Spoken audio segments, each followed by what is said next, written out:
correctly and appropriately. Yes. Haven't insulted the minister. No. Multiple times in his answers to that, he chose to insult me and attack me in breach of the rules of the House. What would the consequence of that be for him? Look, I will follow up and have a look at the Hansard, because I didn't pick up insult. I know there was a bit of toing and froing coming from the minister, but I didn't pick up the insult. So I will look at the Hansard and I will come back to you. Thank you. Question now. Question number 1 in the name of the Right Honourable Chris Hipkins. Thank you. To the Prime Minister, does he stand by all of his government statements and actions? Yes. Right Honourable Christopher Luxon. Supplementary question. If the economy has turned the corner, as he's repeatedly claimed, why have record numbers of New Zealanders been applying for KiwiSaver hardship withdrawals in the past 12 months? Well, as I've explained to the member before, it's no doubt been a very challenging time for the New Zealand economy. The previous government drove up spending, inflation, interest rates, put the economy into recession, and people lose their jobs as a consequence of that. But there are good signs. It's good to see that job ads are up 3.5%. It's good to see that building consents are up 12% just in the last quarter. Supplementary question. Is he aware that under his leadership, hardship withdrawals from KiwiSaver have outnumbered first home withdrawals from KiwiSaver month after month, when previously it only happened once in 10 years? Well, as I said to the member in my answer to his first question, it has been a difficult time for the New Zealand economy. We inherited a recession that was probably the worst in 35 years. There was a long COVID hangover, thanks to the previous government being the second biggest spending government in the Western world, spending $66 billion that no one seems to know where it went or where it went to. So the reality, though, is that things are getting better. Exports are up 4%, interest rates are down 300 basis points. Supplementary question. Has increasing the cost of doctors' visits, home insurance, public transport, car registration, the price of going to a pharmacy and student loans during a cost of living crisis made things better or worse for everyday Kiwi families? Well, I acknowledge that many of those things that drive inflation, and particularly electricity, but also most importantly council rates, that member opposes council rates. If he wanted to tackle that problem, he would come on board with the government's initiative to put a cap on rates. Supplementary question, Madam Speaker. Is the government considering a law change to ban homeless people from central business districts? If so, why? No, our government's doing everything we can to support people who are in homeless situations, and that's why you've seen 300 more places made available through Housing First. 100 of those 300 homes and accommodation has already been filled, 200 in Auckland. But of course, our government, our ministers will work with lots of people to see what else we can do. Point of order, Madam Speaker. Point of order, Right Honourable Chris Hipkins. It was a very straightforward question. Is the government considering a law change to ban homeless people from central business districts? If so, why? I didn't ask the Prime Minister what does he think about homelessness. I asked him specifically whether they're considering a change to the law to ban homeless people from CBDs. Two parts of the question, two legs questions. The Prime Minister did say that the government will do what they can. I would like to know if the Prime Minister could elaborate on that to answer that specific part. I'm quite comfortable to answer one of those legs or those two legs in that question. Supplementary question. Is the government considering a law change to ban homeless people from central business districts? There have been no cabinet decisions or discussion on that topic. Yes, you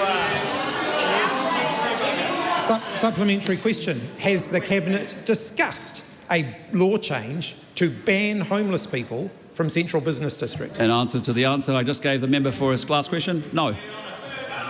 I've got a supplementary from Chloe Swarbrick. When, if ever, will the Prime Minister finally respond to my many invitations to walk the streets of Auckland Central and meet the people, including the children who his government's policies have made homeless? Well, no disrespect to the member, but when she was part of a Labour Greens government and had one of her members as the Minister for Homelessness, we saw $1 billion spent on emergency housing and a 37% increase in homelessness. This government's record on housing, I would line up against Labour Greens Te Pāti Māori any day of the week. The great Labour ministers, Prime Ministers of the era must be rolling in their grave with the legacy of Labour Greens housing. That's enough. Right Honourable Chris Hipkins. If booting people out of emergency accommodation has fixed the homelessness problem, why is the government now considering changing the law to ban homeless people? Well, I reject the characterisation of that question because here's the deal on housing. This government has delivered housing affordability for people who want to purchase a house or to rent a house. This is the government that took 6,000 people off the State House wait list, while that member increased it fourfold over 6 years. This is the government that took 3,200 households out of emergency housing, and this is the government that's doing a lot to help homeless support. Our record, yours any day. Is this... Quiet, please. Is this a supplementary question, Minister Jones? The Prime Minister? Yes. Is the Prime Minister aware that a capital gains tax leads to complications, complexity and administrative dead weight? It's not. Well, it is relevant to the lead question, so I'll let the Prime Minister answer that. Well, I thank the member for raising that issue, because I'm saying taxing Kiwis and their houses and their KiwiSaver accounts is not the way forward to help people with the cost of living. It's just adding costs, adding tax. On this side of the House, we believe in low taxes. We believe on backing people who want to make something happen, not taxing everybody in sight. Question number... Quiet during questions, please. Question number 2, Cameron Brewer. Thank you, Madam Speaker. My question is to the Minister of Finance and asks, what is the government's revenue strategy? Madam Speaker. Honourable Simon Watts. Madam Speaker, on behalf of the Minister of Finance, a revenue strategy is required by the Public Finance Act. The current government strategy, part of the 2025 Fiscal Strategy Report, states that a good tax system is one that, among other things, finances public expenditure in a fair and efficient way, encourages effort and investment, and has low compliance and administrative costs. It goes on to say that the government will operate a stable, predictable revenue system, and it adds that the government is committed to public engagement in the design of tax policy. Supplementary. What does the strategy say about future revenue and expenses? Well, Madam Speaker, on behalf of the Minister of Finance, the strategy recognises that government spending is currently greater than revenue, meaning the operating balance is in deficit. Revenue and spending need to be brought back into balance. Crucially, the strategy states that spending restraint is the government's primary lever for achieving that goal.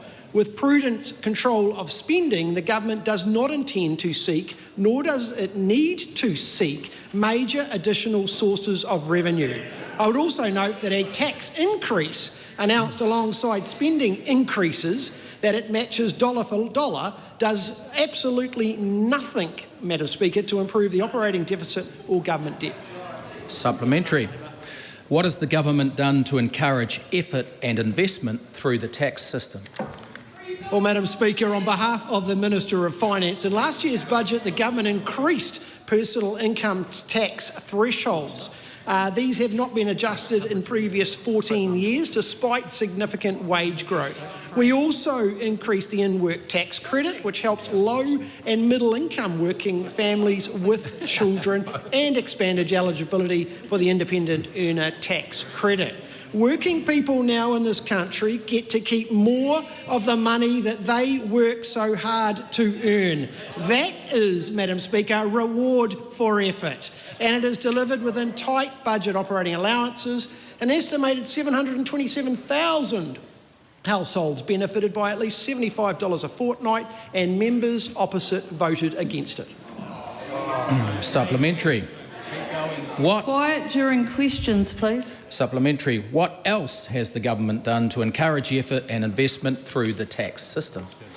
Well, Madam Speaker, on behalf of the Minister of Finance, study after study has identified, compared to other countries, New Zealand has a low level of capital investment per worker. To raise productivity, lift incomes and drive long-term economic growth, New Zealand needs businesses, big and small, to invest in machinery, tools, equipment, technology, vehicles, industrial buildings and other capital assets. In this year's budget, the government launched Investment Boost, a tax incentive for New Zealand businesses to make these sort of capital investments. As a consequence of this policy, Madam Speaker, we expect to see a lift in New Zealand's capital stock, a lift in GDP and a lift in wages, again delivered within tight budget operating allowances, and again, Madam Speaker, opposed by members on that side of the House. And that answer was quite long enough. I'd like them to be a bit more briefer, please. Okay. Cameron Brewer, supplementary supplementary, question. thank you. what sort of tax would be ruled out by the government's revenue strategy? Well, Madam Speaker, on behalf of the Minister of Finance, it would be one that, according to an Australian expert report, and I quote, is a tax which in any administrative form must be complex and difficult and produce some abnormalities and inequalities of its own. There is no doubt whatsoever that any revenue it raises could be more cheaply and easily raised in other ways, end of quote. In addition, if that tax discouraged effort and investment, such as an investment in small business premises, and if it gave preferential treatment to certain groups, for example, people that inherit property rather than other people. That's a long enough answer. Thank you. Question number 3, Chloe Swab. Oh, sorry, Right Honourable Winston Peters. Is this a supplementary or a point of order? It's a supplementary. Supplementary This is question? supplementary time. Yes, Right Honourable Winston Peters. Right, I ask the Minister. Looking around the world, is there any comparative equality in terms of the policy advocated by the Labour Party when it comes to this question of capital gains tax? Is there any example anywhere in the world? No, it's only dumb if you don't understand taxes. Questions, please. And this is not mirror time for Willie. This is a time when you pay attention. With the greatest respect, this guy could take some education about taxation. Okay, just ask. I've got a point of order here from Honourable Kieran McAnulty. With respect, Madam Speaker, the question should have been ruled out by now. The minute that the Minister asked his colleague for opinions on the Labour Party policy, that is out of order. The reason the question hadn't been ruled out by now is because there's a lot of noise coming during supplementary questions. I'd like the Right Honourable Winston Peters to ask that question again without referring to the opposition and ask the question straight to the Minister, and the opposition will be quiet. Having heard of a recent example of a limited capital gains tax, is there anywhere in the world where an economy has adopted that policy? On behalf of the Minister of Finance, what I am clear about, that I am not aware of other countries in the world that are looking to punish their citizens for success through taxation. No, and that is exactly what that side of the House is looking to do. That's not an answer. Sit down, please. Point of order, Kieran McAnulty. Madam Speaker, you made it extremely clear to the member asking the question that it is not to be in reference to any other party's policy. Yep. The Minister then, in response, completely ignored your clear guidance. I cut the Minister off and asked him to sit down because I could see what was happening there. He did. I asked him, I said, that's enough, finish of the question, and I asked him to sit down. They were ignoring. Supplementary question, Right Honourable Winston Peters. With respect to tax policy, has the Minister heard this statement, if you can't stand the heat, get out of the kitchen? No, that's not a question. Thank you. We're going to move on to question number 3, Chloe Swarbrick. E te Premier, e tautoko ana ia I ngā kōrero me ngā mahi katoa a tōna kāwanatanga. Yes. Right Honourable Christopher Luxon. What is the effective tax rate paid by the wealthiest 1% of New Zealanders, and why is it half the effective tax rate of the average hard-working New Zealander? We have a progressive income tax system in New Zealand, and the more money you earn, the more tax you pay. How is it fair that hard-working New Zealanders pay tax on every dollar that they earn through income, while the super wealthy passively accumulate more and more untaxed wealth without lifting a finger? Well, in answer to the member's first leg to that question, it's somewhat ironic because she and her party did not support basic tax relief for low and middle income working New Zealanders. It wasn't ideological, it was pretty simple, up and down vote. Do you lift the tax thresholds for low and middle income working New Zealanders? And Labour, the Greens and Te Pāti Māori all said no, because you do not care about working New Zealanders, period. Point of order, Right Honourable Kieran McAnulty. Madam Speaker, Speaker's rulings are quite clear that no minister should bring parties that aren't involved in the question into the fray. And that minister, the Prime Minister, does it repeatedly and has been told by other presiding officers not to do it. Yeah, thank you. And I'd ask the Prime Minister to refrain from doing it for the rest of the day. Supplementary? Diddums, Karen. Chloe Swarbrick. Why does he think that in the past 3 years, the average net worth of the wealthiest 20% in this country grew by 20%, while the poorest 20% got poorer by 9%, if not economic rules that are geared towards the benefit of the wealthiest? You asked me why? Because there was something called a Labor Greens government that mismanaged the economy. No, I'd ask the member to ask that question again. That was a sling at the opposition and it wasn't an answer to the question. I've got a point of order here from Honourable David Seymour. Madam Speaker, the member asked a question about a period of time during which, as the Prime Minister says, there was a Labor Greens government. I don't see how that's not a legitimate response to the question. I'm asking the member to ask the question again, please. Why does the Prime Minister think that in the past 3 years, the average net wealth of the wealthiest 20% grew by 20%, while the poorest 20% in this country got 9% poorer, if not because of an economic system that is geared to benefit the wealthy? Well, because when a government increases spending by 84% and it drives up inflation from up to 7.3%, that then leads to higher interest rates. They went up 12 times. High interest rates puts an economy into recession and people lose their jobs. The consequence of all of that is that working and middle-income New Zealanders got incredibly hurt and damaged. So when does he expect his tax cuts and public service cuts to trickle down? Well, the good news is that the economy is growing now in this quarter. We have job ads up, we have building consents up, we have exports up, we have interest rates down, we have inflation down, we have business confidence up 8 points, we have farmer confidence at a good level. We've got a core building hotels now 49th going on to their 50th. We've got Ports of Auckland and Freightways talking about good activity. Loan arrears are down, so they are all positive signs. What is more important to the Prime Minister?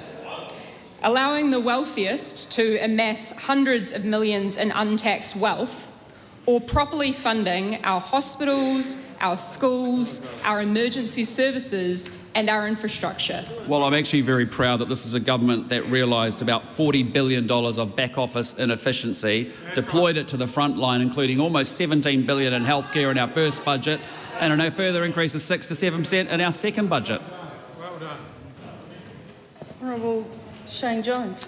On the matter of government actions, can the Prime Minister confirm, by exempting a substantial number of companies from the onerous obligation of reporting mythical climate emissions, that our economy will be better off for it? Anything that lowers compliance and regulation and red tape and green tape is a good thing for New Zealand, because we've got to get the show unblocked and get it moving. And again, I'd just say to the opposition parties, support our fast-track legislation and mining. Chloe Swarbrick. Does the Prime Minister agree with the assertion from his minister just then that climate emissions are, quote, mythical? He didn't make that assertion. He said climate reporting that is adding huge amounts of cost and compliance to businesses is a waste of time. Point of order, Madam Speaker. Point of order, Chloe Swarbrick. We have demonstrable evidence almost immediately that the Minister said precisely that. I do believe that the Minister did use the word mythical in his question, so. About climate reporting, though, wasn't it? It was about climate reporting, right? Madam Speaker, if I recall correctly, it was about reporting on mythical climate emissions. Okay, so about reporting. The mythology refers to the beliefs of the party across the road. They are the ones who introduced that policy. It is mythical because it's disappeared. Sorry, is this a point of order or a question? I'm speaking to the point of order, in which I asked the Prime Minister a very straightforward question, whether he agreed with the assertion from one of his ministers about whether climate-changing emissions were mythical or not. And the Minister just clarified that the policy was now mythical because the policy was no longer in place. So Madam Speaker? So we've clarified that. Now, is this a new question? I guess I just have a question for the House about whether the truth matters anymore. No, this... No, Okay, order, please. Yes, the truth does matter, and we're going to move on to questions. Quiet, please. I've got a point of order from the Right Honourable Winston Peters. Madam Speaker, the last question is utterly offensive to this House. It's not within standing orders or Speaker's rulings or any other procedure passed except that I would know. Of course I'd know, far more than you, Sunshine. And that's why I'm raising this point of order. That member should be required to stand now and apologise to the House. No, we're moving on. It's question number 4 in the name of Honourable Barbara Edmonds, and I had to tell the opposition to be quiet during questions before, and now I'm going to tell the government members to be quiet during questions. Maloney, Madam Speaker. To the Minister of Finance, does she stand by her statement of July 2024 that, quote, cost of living relief is on its way, unquote? If so, why? Madam Speaker. Honourable David Seymour. On behalf of the Minister of Finance, yes, the reason why is that statement was made 2 days before personal income tax changes came into effect on the 31st of July 2024. The member might be aware that the next sentence goes on to say, quote, from Wednesday you'll be able to keep more of your hard-earned money to put towards things that are important to you, your children, your weekly shop and paying your power bill. Those changes, mostly to income tax thresholds and the in-work tax credit, made around 1.9 million New Zealand households better off on average by $60 a fortnight. Households with children were better off on average by $78 a fortnight. And it is strange that the member would ask about that particular quote in this particular week, because there is now a clear choice between a government that wants to spend carefully, reduce your tax burden and let you succeed on your own terms, and an opposition that wants to put their hands in your pocket with a creepy and creeping capital gains tax. Supplementary. How many families, therefore, lost money because of the tax changes which came into effect on the date the Minister just reported? Well, Madam Speaker, the tax threshold increase meant that people were liable to pay less tax. So if there was any group that somehow paid more, then I guess you would point to them. But 1.9 million people were households were better off. Supplementary. How many families have received the full $250 tax cut that was promised by this government? Madam Speaker, the fact is that that promise is a sliding scale. It is a range of relief that might be received, and the opposition can spend as much time as they like pointing out that rather obvious fact. But the people back at home want to see a government that spends their money as carefully as the people in it would spend their own, and is able to reduce taxes rather than putting new taxes in front of them that will take all sorts of things that they might not have expected because they can't trust Chippy. Supplementary. If the cost of living relief is on its way, why are KiwiSaver hardship withdrawals the highest they have been, more than double what it was this time 2 years ago? Well, Madam Speaker, the voters, I believe, have a lot more intelligence than they're sometimes given credit for by the opposition. They can see that the conditions New Zealanders face in the economy today are caused by a combination of factors overseas, historic policies by the New Zealand government and the initiatives of the current government. And when they look at the current government, they see a government that is carefully managing its spending, that is presiding over falling inflation and falling interest rates so that New Zealanders have more money in their pocket left at the end of the week. The voters can work it out if only those people could. Supplementary. Honourable Barbara Edmonds. Well, are families getting more when 5,530 people made KiwiSaver hardship withdrawals in the month of September? Madam Speaker, it is clear that there are people having a tough time, and we feel for people that are in the position of drawing on their KiwiSaver.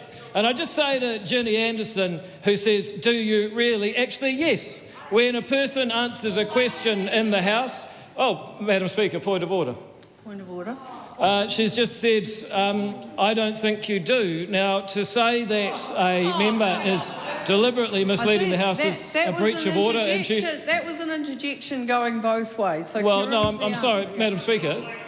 Madam Speaker, it is a breach of standing orders to accuse another member of lying. She did it twice and repeatedly, and she should be asked to withdraw and apologise. No, the member didn't accuse the Minister of lying. She just said she thought he didn't understand. Honourable Barbara Edmonds.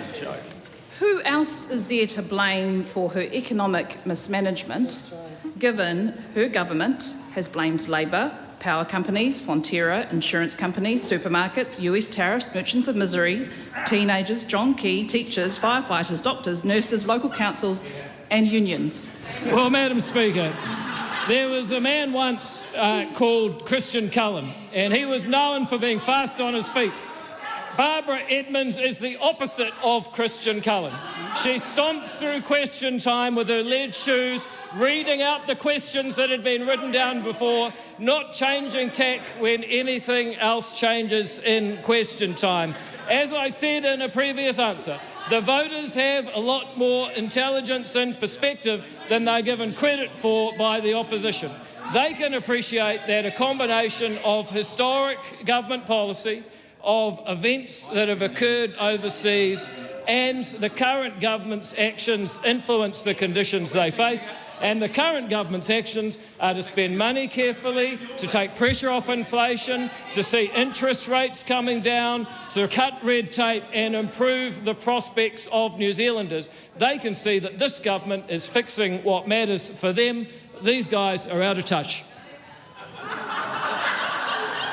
Supplementary question, Honourable Paul Goldsmith. Does she stand by her statement that the Labor capital gains tax plan is a, quote, terrible idea?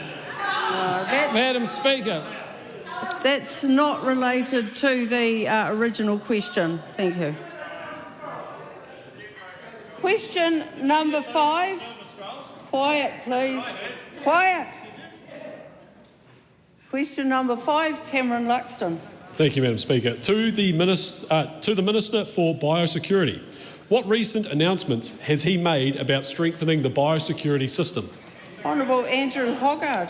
Thank you, Madam Speaker. Last week I announced the government's plan for overhauling the Biosecurity Act to safeguard New Zealand's primary sector into the future. As an island food-producing nation, our prosperity relies on protection from biosecurity threats. New Zealand exports 60 billion of food and fibre products each year, and our relative freedom from pests and diseases is a big part of our competitive advantage and underpins our primary sector. That's why we're modernising the Biosecurity Act with nearly 50 proposals for change that will strengthen protection against invasive pests and diseases. Supplementary. How could an invasive species or a disease that impacts animals have such a big impact on our economy? Madam Speaker, yes, we'll take care of them. The primary sector really is the backbone of our economy, but we cannot afford to be complacent. Diseases and invasive species can spread fast and wipe out entire sectors if they are not prevented at the border or detected early and managed properly. Economic analysis from NZIER says a foot-and-mouth incursion would cost over $14 billion a year. That wouldn't just cost farmers, it would shut down our economy and permanently damage our international reputation and credibility. Our biosecurity system is strong and we're committed to maintaining a strong border and robust biosecurity systems. How will the biosecurity system at the border be strengthened? One of the things we will be doing is to introduce a new offence for not declaring high-risk goods such as raw meat at the border. This offence will attract a fine of $800, while low-risk goods not declared will stay at $400. Our relative freedom from pests and diseases is greatly valued by all Kiwis, and this will remind visitors that New Zealand takes biosecurity seriously. We cannot afford to put our primary sector and our natural environment at risk, and the best way to manage any biosecurity incursion is to stop it from happening in the first place. Supplementary. What changes have been made to import health standards? Madam Speaker, we're improving New Zealand's import rules by making the development of import health standards more flexible and allowing risk assessments to be tailored to the scenario. For example, we will enable the ability to issue a one-off permit for goods where it wouldn't make sense to develop and maintain an import health standard. These changes are in addition to a new program of work I announced this year aimed at significantly reducing the time it takes to develop an import health standard. This will enable higher volumes of trade and thus give exporters greater access to new materials to develop innovative products without lowering our biosecurity standards. Honourable Shane Jones. On the matter of pests, can the Minister confirm what is the status of the invasive Portuguese millipede, otherwise known as Haemophilus morellati, and whether or not it's crept across the other side of the house? Does the Minister wish to answer the first part of this question? I have no understanding of what that species is. I believe in terms of regional, where you've got a pest at a regional level, the Regional Council does take precedence, but yes, we will be looking to equip lots of flamethrowers to biosecurity to try and remove that and spiders. Question number 6. Sam Uffindell. Thank you, Madam Speaker. My question is to the Minister of Health. What actions is the government taking to increase vaccination rates? Mr. Speaker. Madam Speaker, sorry. Honourable Simeon Brown. Madam Speaker, our government is taking the current measles outbreak very seriously. Cases are now confirmed across multiple regions and the risk of continued transmission is high. That's why this week Health New Zealand launched a nationwide measles immunisation week to highlight the need for Kiwis to get immunised. Measles is a serious disease. In the 2019 outbreak, 1 in 3 people who contracted measles needed hospital care. That's why Health New Zealand is running pop-up clinics, tracing contacts and supporting families to lift our vaccination coverage, to stamp out the measles outbreak and prevent the wider impacts of this disease on our schools, our health system, society and the economy. Supplementary. What steps has the government taken to reduce the impact of serious diseases like measles? Well, Madam Speaker, we have reinstated the health target for immunisation, and after years of decline, our latest quarterly health target results show that 82% of children were now fully immunised by age 2, up from 76.5% at the 30th of June last year, representing the largest annual gain across all of our health targets. This shows that our focus on targets is working. Whilst this is a significant increase, though, there is still much more work to be done. Health New Zealand is working with providers to make it easier and for people to get their MMR vaccines and other vaccines, including through extra and pop-up clinics, to prevent the outbreak from worsening. Supplementary. Why is it important to increase the MMR vaccination rate? Well, Madam Speaker, measles is one of the most infectious viruses in the world. One case can infect 12 to 18 unvaccinated people. And if you're not immunised and you're exposed, there's a 90% chance that you will catch it. Vaccination is the single best way to protect families, prevent community spread and take pressure off our hospitals, with 2 doses of the MMR vaccine providing about 99% protection. We need around 95% coverage to stop future outbreaks and stamp out the current incursion. Over the last few years, rates fell. We are now turning that around, but there's still more work to do. Supplementary. Sam Uffindell. Why did the government reintroduce the immunisation target? Madam Speaker, let's be clear, we're committed to giving every child the healthiest possible start to life. Targets matter because ultimately that helps to drive the system to ensure that we can reach the targets needed to prevent outbreaks such as what we are experiencing today. It also ensures that children get the protection they need when they need it. Whilst New Zealand's overall vaccination rates have improved, there is still much more work to do. That's why Health New Zealand is working with providers this week and all weeks to continue to drive immunisation rate, but particularly this week with Measles Immunisation Week, to drive up immunisation rates, promote the need for immunisation so we can act decisively to prevent this outbreak from spreading. Honourable Aisha Verrall. Is it correct that despite his government's performance against the target, the number of susceptible people is estimated to increase by 1,000 a month, and therefore the risk of an outbreak continues to grow irrespective of the target? Madam Speaker, I would say to that member that it is critically important that we focus on improving immunisation rates. And I would point out to what happened to immunisation rates under the previous 6 years under the Labor government, where they fell from around 92% of 2-year-olds to around 75% of 2-year-olds due to the removal of the target. We have reintroduced the target. We are now focused on meeting it. And Madam Speaker, we acknowledge that there's a lot more work to do, and we're focused on doing it. Honourable David Seymour.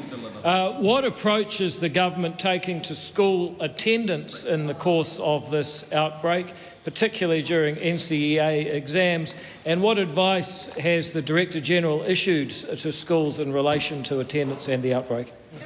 Well, Madam Speaker, the Director-General of Health has provided very clear advice that the school students should continue to attend schools and exams unless they are identified as a close contact and aren't immunised.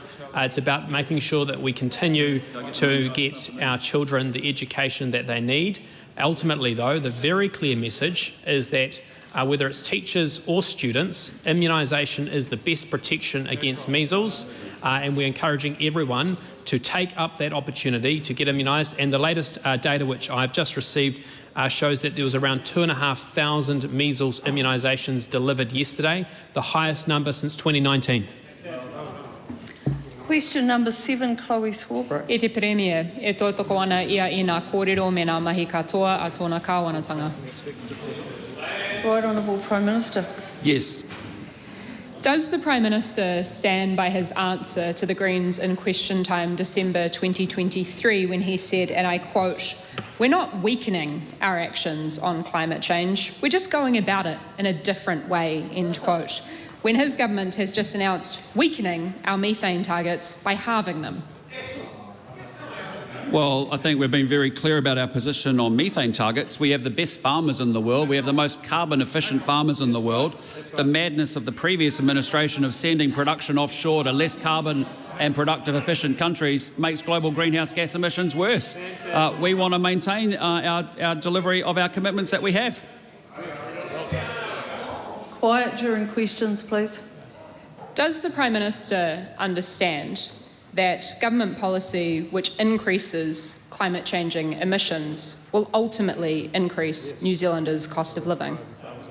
We're not going to drive our farmers offshore and shut down farming production in New Zealand. We are not here to punish our farmers. They are the best in the world. They are the most carbon efficient in the world, and we back them to succeed out there in the real world. Is the Prime Minister aware that for every government action that increases emissions, we become more liable to pay billions of dollars offshore for other countries to reduce their emissions? Well, I'm not punishing New Zealand farmers in any stretch of the imagination.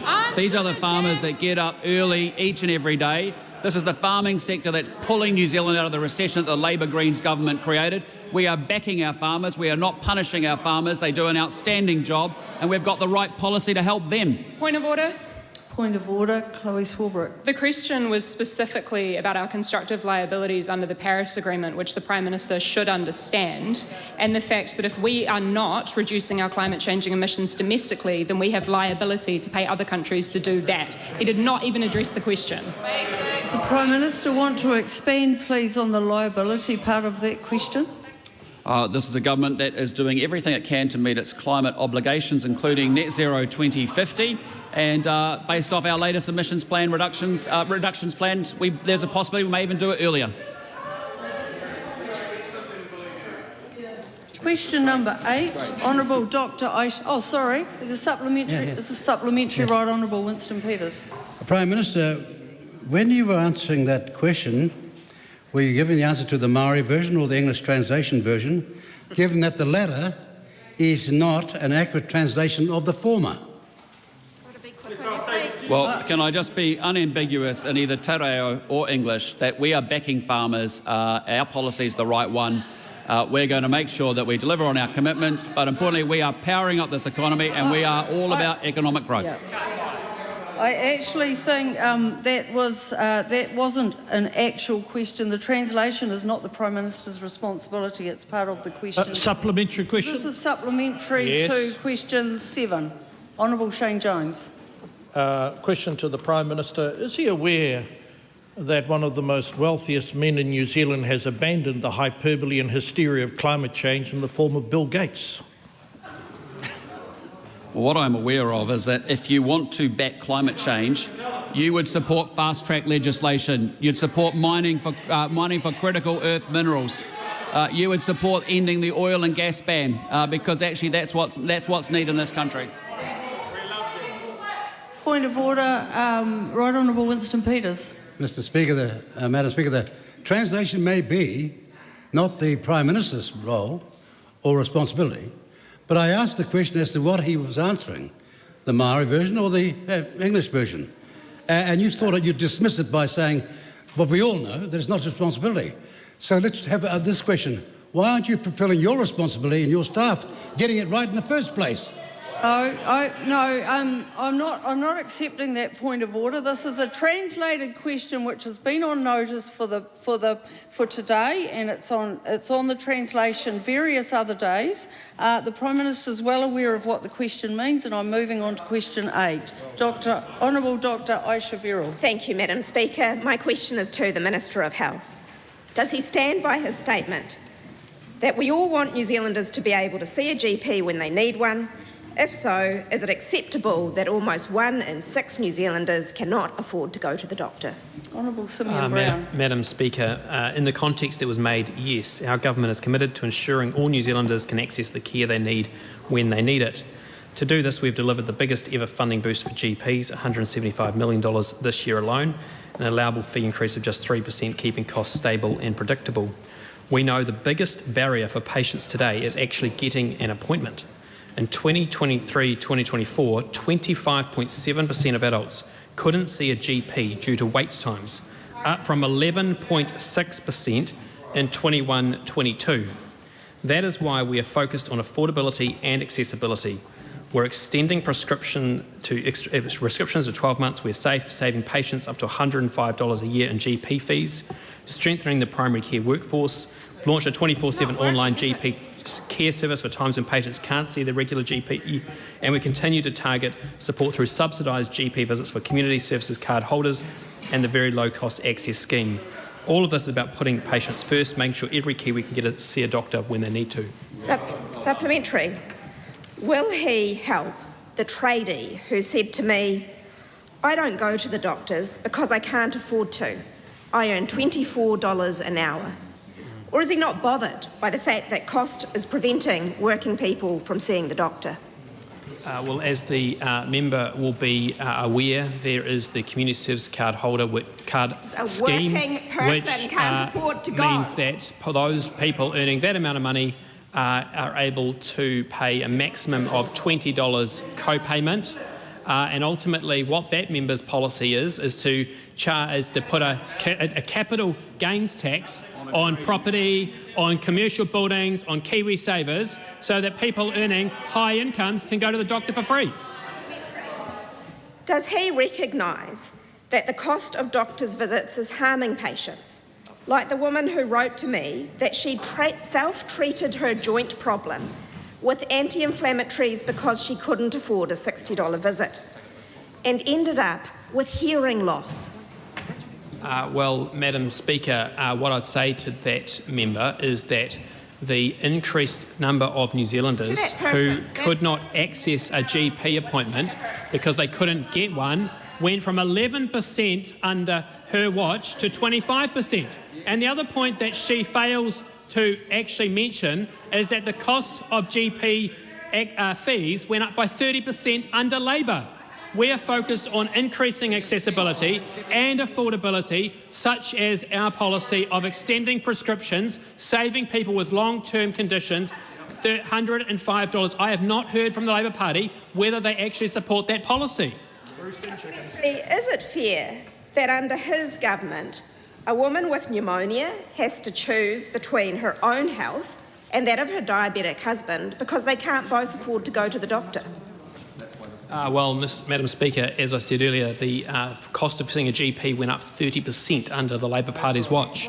We are focused on improving accessibility and focused on improving affordability with policies such as extended prescriptions to 12 months.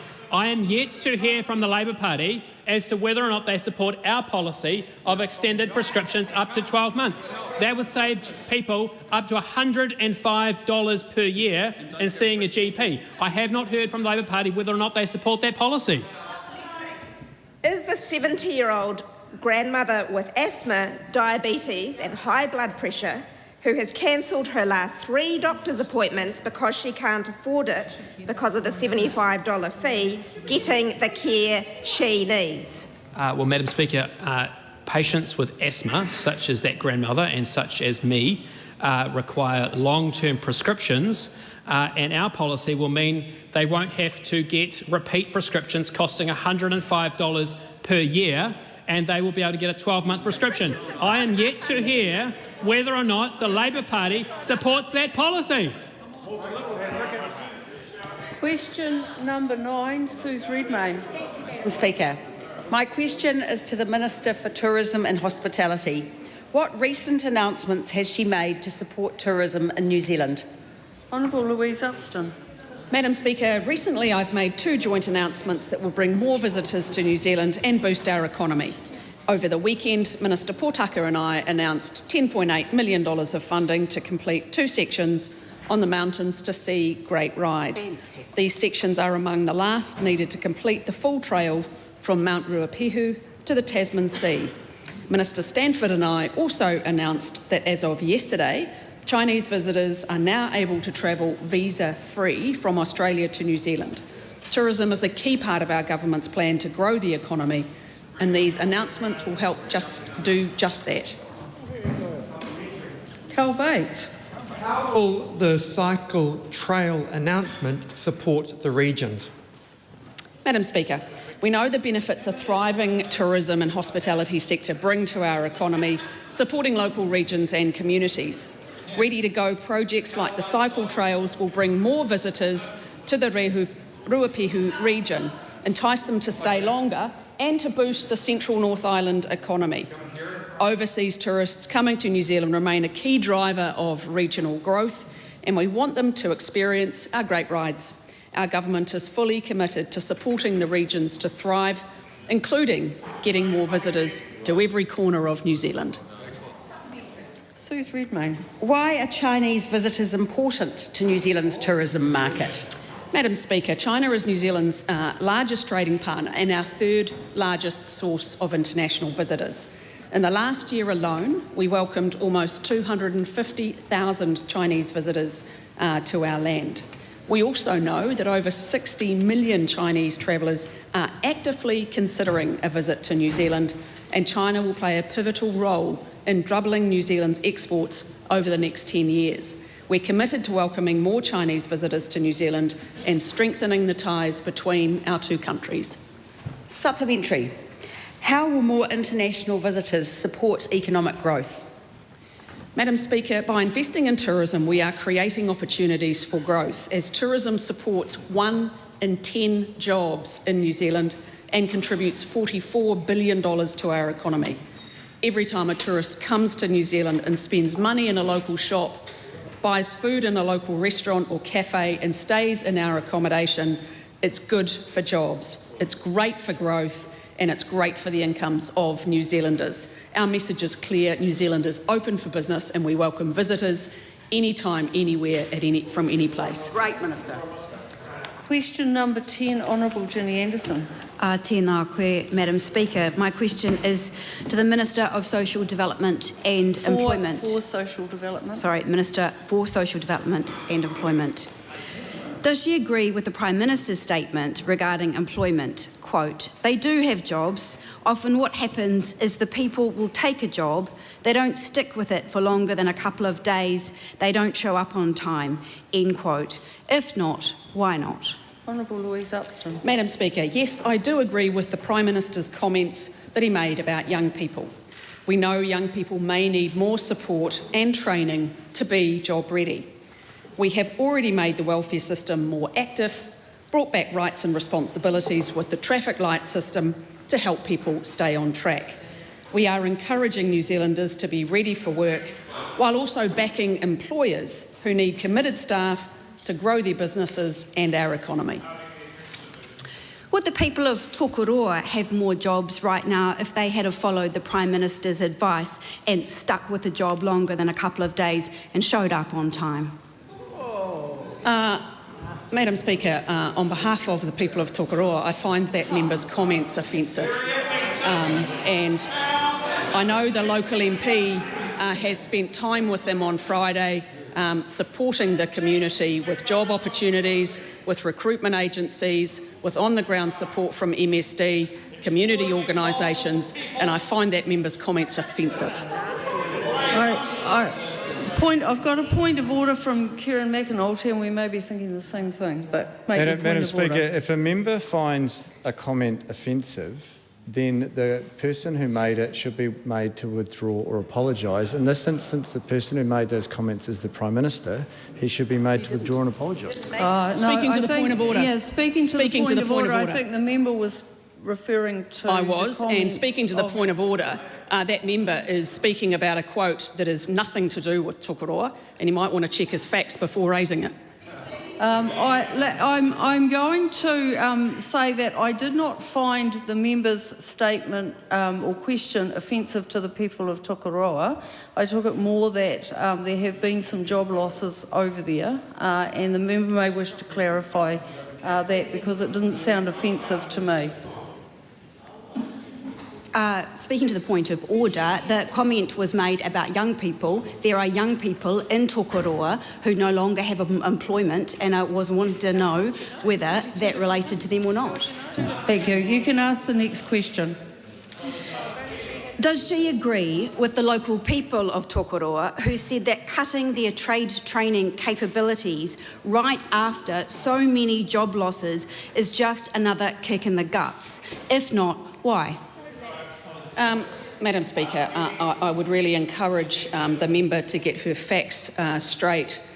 In terms of Toioho Mai, the Minister responsible for vocational education has ensured that there is additional funding available for Toioho Mai, both for the Tokoroa campus and for the Taupō campus, to ensure that training is available on the ground. Why then did her government force Toioho Mai to cut jobs in trade training right after record job losses in the very same region? Madam Speaker, I think the member is confusing a number of things, and as I said, she might want to get her facts straight about Toioho Mai in the centre of the North Island and the campuses in Tokoroa and Taupō. The Member of Parliament for Taupō has worked incredibly closely with the Council and with businesses on the ground to ensure that there is training available. What I don't think is particularly helpful in this House is to bring in the lives of a challenged group of locals who have lost their jobs recently. I feel for them and their families, and I don't believe it is suitable for that member to be dragging them into this House with issues that are actually factually incorrect. The members, I believe the members asking questions on their behalf rather than targeting her questions at them. Supplementary. Honourable Ginny Anderson. Thank you, Madam Speaker. Does she agree with the Prime Minister's statement that employers in the Hawke's Bay are, quote, crying out for young people? If so, why are there 7,359 job seekers but only 568 advertised jobs in the Hawke's Bay? Madam Speaker, well, I would like to just encourage that member to realise that we are seeing some really positive signs. If you look at the increase recently in the online job advertisements, it shows that there are increased opportunities in construction, in hospitality, of which there are jobs in the Hawke's Bay. And I would encourage members to look at where there are positive opportunities instead of doubling down on those who have challenges. Supplementary, Honourable Todd McClay. Supplementary, Madam Speaker. Has the Minister seen media reports over the hard work of the Member of Parliament for Taupo and working to ensure that Toi Ohomai's campuses in Taupo and also in Tokoroa remain open, and that they were facing significant changes that would have led to a lack of training locally in those communities as a result of the significant wasteful spending of the last government and a wasteful reorganisation?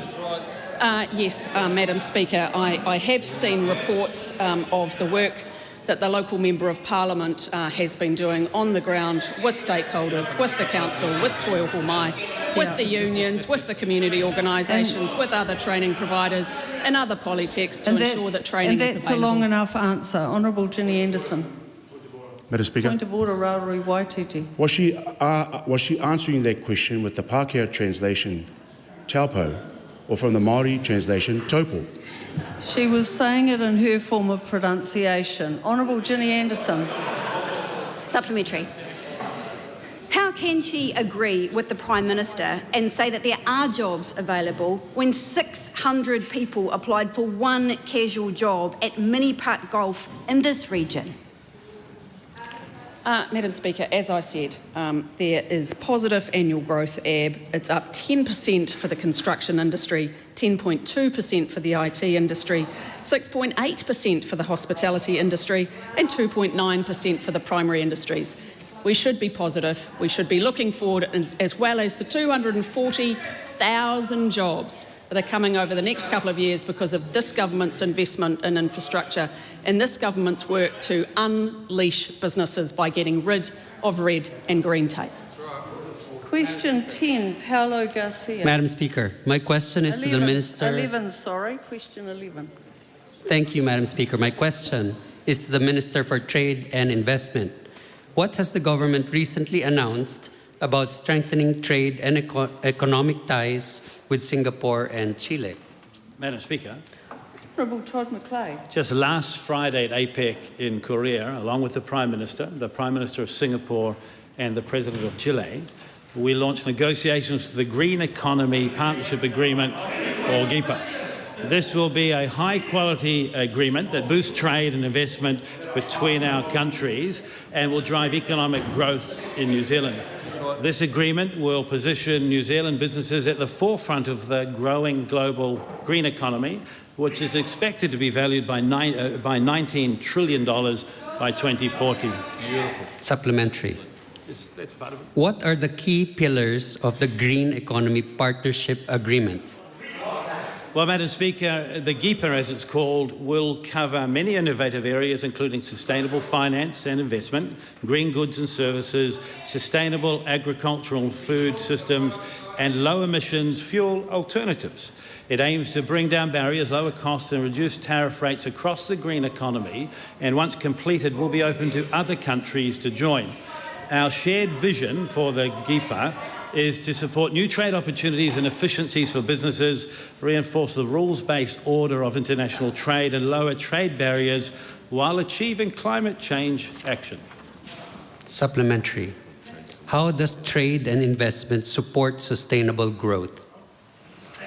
Well, Madam Speaker, the government believes that solutions to environmental challenges, including climate change, will come from greater trade and cooperation with other countries, not less. That's right. And through investment in new technologies, not putting up costs on businesses or putting them out of business. The GEPA will drive investment in innovation and trade with Singapore and Chile, and in turn will mean more exports, more investment for higher paying jobs for New Zealanders. Supplementary. What other agreements has the government announced with Singapore and Chile? Well, Mr. Speaker, successive governments have worked away with these two countries. New Zealand, Singapore and Chile have a proud history of shared leadership in developing innovative trade agreements to drive integration and economic growth. From the P4 agreement that went on to be the Trans-Pacific Partnership Agreement to then the comprehensive and progressive CPTPP, the Digital Economy Partnership Agreement, and more recently New Zealand-Singapore Comprehensive Strategic Partnership agreed with Singapore had been worked on for some time. All of these agreements have benefited New Zealand exporters, and this is why the government is committed to doubling the value of exports over 10 years through agreements like the GIPA. Question 12, Rauri Waititi. Tēnā koe, Madam Speaker. My question is to the Prime Minister. Does he stand by all his government statements and actions? Right Honourable Prime Minister. Yes.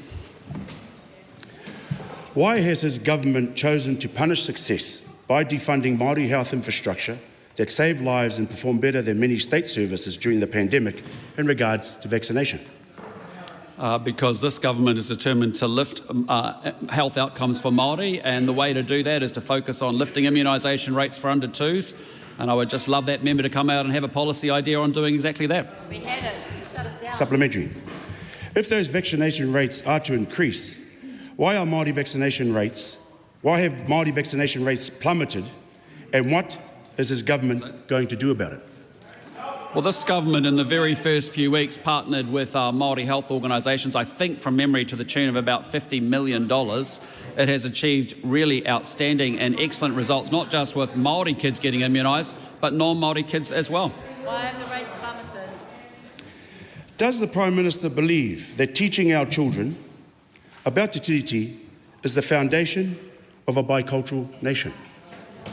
Well, we are, but what we believe is the #1 priority is actually academic achievement and teaching our kids the basics brilliantly, whether they're Māori or non-Māori. And this is a government that has done more in 2 years with an outstanding minister than the previous ministers in the previous 6. Is he going to ban visits, not just to marae, but churches, museums and mosques also? When does this government's intrusion on where our children can learn and visit end? I'm confused by the question as the relevance of the question, but what is unambiguous is this is a government that is focused on lifting Māori academic achievement. And it would be fantastic if that member and his party had any ideas and any policy contribution to that. We have done more to lift Māori educational outcomes than the previous 6 years. And let me give you an example. Māori new entrants are operating at or above expectations on the phonics check 20 weeks into schooling life. It's up 18%. Māori kids actually needing targeted extra support is down 15% because we're teaching the basics brilliantly and we make no apologies for doing so.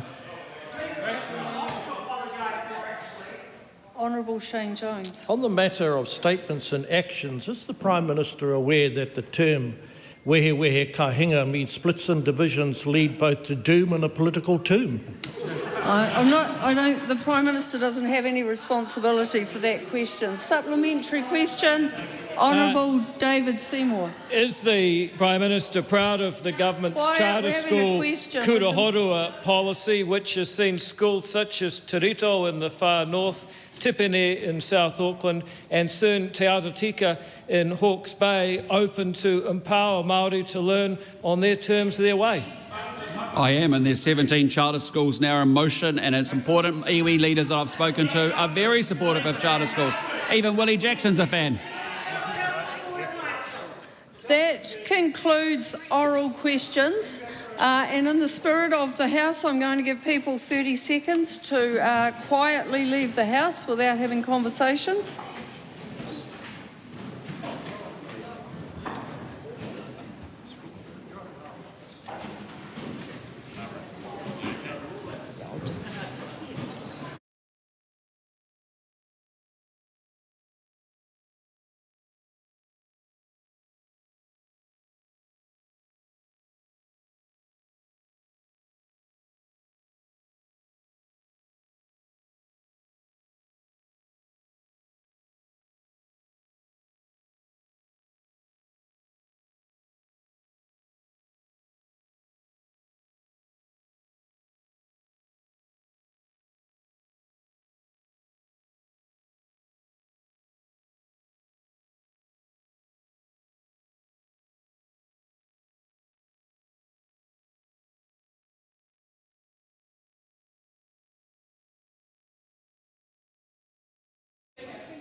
Bill, second reading. Point of order, Chloe Swarbrick. Here, I seek leave for the order of the day for the second reading of the Regulatory Standards Bill to be discharged. Leave is sought for that purpose. Is there any objections? Yes. Leave denied. Okay. The Honourable David Seymour. Mr Speaker, I present a legislative statement on the Regulatory Standards Bill. That legislative statement is published under the authority of the House and can be found on the Parliament website. Mr Speaker, I move that the Regulatory Standards Bill be now read a second time. This bill is a crucial piece of legislation for improving the long-term quality of regulation in our country and ultimately allowing New Zealanders to live longer, happier, healthier and wealthier lives. In a nutshell,